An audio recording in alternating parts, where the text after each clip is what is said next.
지역에 호우주의보를 시작으로 계속 내린 비는 27일 오후 더 거세게 내려 동두천시 시민들이 대피하는 소동까지 벌어졌습니다. 30일 걷잡을 수 없게 비가 내린 동두천 피해 지역에 맹형규 행정안전부 장관이 자원봉사 시간을 가졌습니다.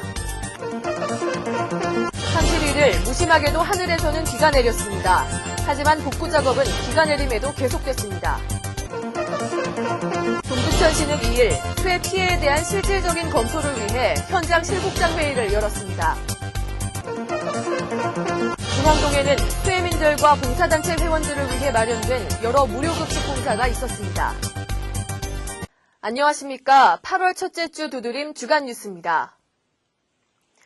26일 경기 북부 전 지역에 호우주의보를 시작으로 계속 내린 비는 27일 오후 더 거세게 내려 동두천시 시민들이 대피하는 소동까지 벌어졌습니다. 그야말로 물폭탄이 쏟아진 동두천시는 도로뿐 아니라 수십 가구가 물에 잠기는 등 순식간에 불어난 물에 속수무책이었습니다. 물이 허리 높이까지 불어나며 범람 위기가 고조되자 일정 시간 동안 교통이 통제됐다 해제되는 등 일대 교통 혼잡 현상을 보였습니다. 하지만 동두천시는 신속한 대피 경고 방송을 내보내 큰 인명피해를 예방했습니다. 동두천시 시민들은 안전한 지대로 자리를 피하는가 하면 보트를 타고 가까스로 길을 건너기도 했습니다.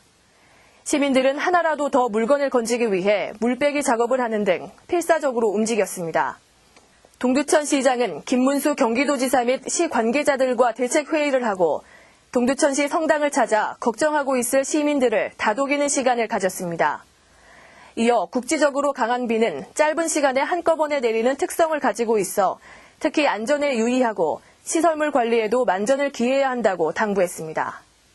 30일 걷잡을 수 없게 비가 내린 동두천 피해 지역에 맹형규 행정안전부 장관이 자원봉사 시간을 가졌습니다. 맹 장관을 비롯해 차관 및 행정안전부 관계자 100여 명은 중앙동을 찾아 조속히 현장에 복구될 수 있도록 복구 작업을 도왔습니다. 가족과 함께 피해 봉사활동을 하기 위해 현장을 찾은 공무원들은 많은 인원임에도 불구하고 조를 나누어 신속하고 체계적으로 봉사 시간을 가졌습니다. 예, 오늘 우리 행정안전부에서는 그 직원들과 가족들과 우리 장관님이야 간부 공무원들과 함께 이 일요일 날 자원봉사에 자발적으로 참여를 했습니다. 그리고 저희 청안부 직원들은 틈이 나는 대로 주말을 이용해서 계속 자원봉사에 참여할 계획입니다. 지속적인 노력임에도 아직 진흙으로 뒤덮인 가구들과 식기들은 그대로 쌓여 있고 집 앞 작은 텃밭은 밀려나온 토사와 엉망이 돼버린 농작물로 어지럽혀져 있습니다.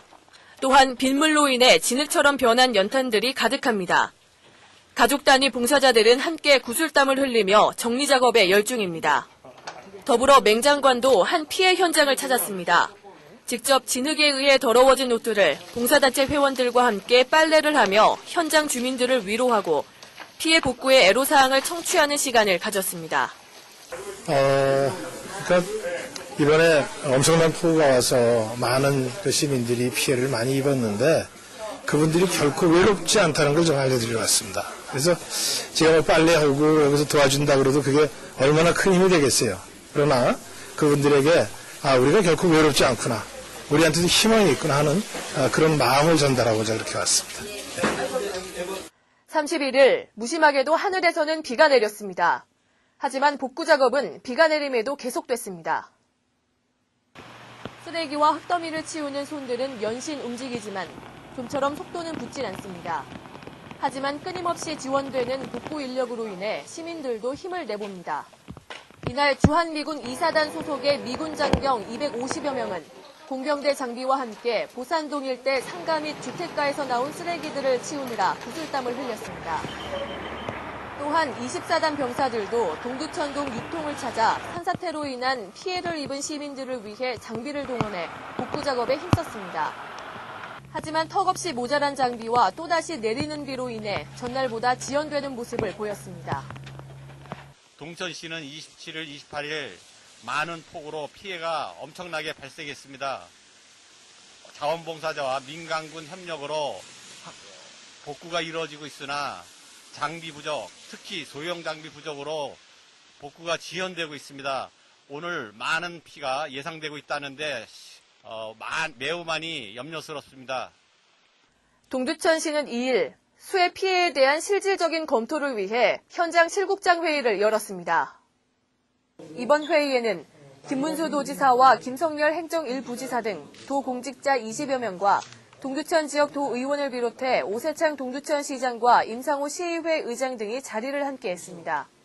동두천 중앙동 주민자치센터에서 오전 9시를 넘어 열린 이번 회의에서 동두천 특별재난지역 지정선포 건의건과 신천 빗물펌프장 용량 증설 사업비, 국도 3호선 우회도로 번면 복구비 지원 등의 시의 건의사항들을 검토하는 시간을 가졌습니다.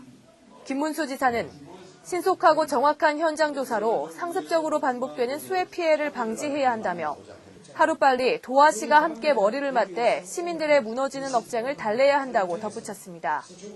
이번 회의를 통해서 복구와 관련된 실감할 수 있는 지원 방안이 마련되길 기대해봅니다. 중앙동에는 수해민들과 봉사단체 회원들을 위해 마련된 여러 무료급식 봉사가 있었습니다. 새마을운동 중앙본부, 한국음식업중앙회 및 서울가톨릭사회복지회에서 주관하는 무료급식 현장에는 많은 수해민들과 봉사단체 회원들로 북적입니다. 예, 이렇게 신문이나 방송 매체에서 이렇게 보고, 그리고 이번 물난리 때문에 아주 굉장히 동두천 시민들이 고생을 많이 하시더라고. 그래서 우리 회원님들이 집시일반 조금씩 이렇게 못하고, 우리 또 한국 외식업 산업에서 일부 또 재료를 보태고 해서 이렇게 오게 됐습니다.